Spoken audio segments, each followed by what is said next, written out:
අපේ අම්මා YouTube channel එකට ඔබව ආදරයෙන් පිළිගන්නවා.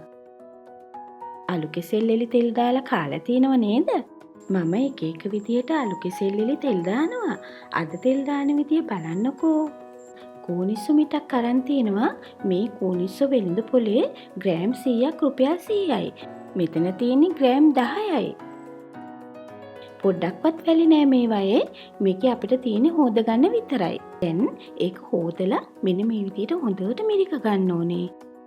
දැන් අපි අලු කෙසෙල් එලි ටික ලෑස්ති කරගනිමු. දැන් ලෙලි ටික මේ වගේ එක ගානට තියලා හීනියට පුංචියට කපා ගන්න ඕනේ. කපාගත්තු කෑලි ටික පොල් මිශ්‍ර වතුරයකට දාගන්නවා. දැන් තෙල් ටික රත් වෙනකන් ලුණු ටික කපා ගන්නවා. ඊළඟට රත් වුණු තෙලට ගොරක කෑල්ල දාගන්නවා. ඊළඟට ලුණු ටික දාගෙන කරපිංචක් දාගන්නවා.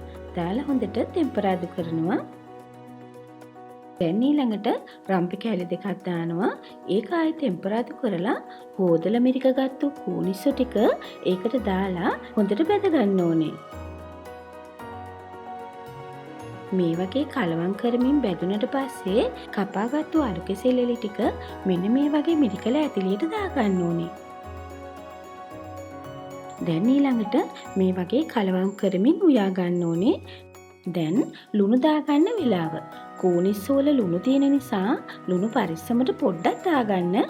දාලා මේ වගේ කලවම් කරලා වහලා ටිකක් වෙලා උයා ගන්නවා.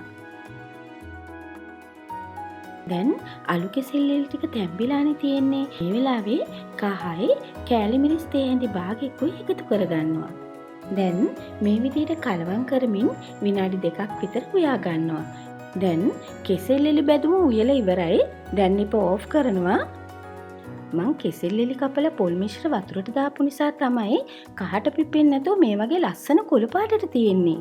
මේ කෙසෙල් එලි බැදුම බැදලා වගේ උයන්න කැමති කෙනෙක් නම් ඔයා තාච්චියක උයා ගන්න.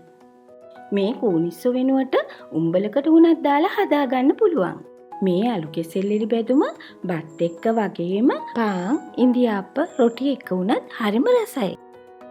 දැනටමත් අපේ අම්මා YouTube channel එකට subscribe වෙලා නැත්නම් ඉදිරියේ එන වීඩියෝ බලා ගන්න subscribe button එකයි ඒ ළඟ තියෙන පුංචි සීනුවයි press කරන්න. ඔයාලා මගේ මේ වීඩියෝ එකට කැමති නම් like එකක් දාන්න, comment කරන්න, යාළුවොත් එක්ක share කරන්න.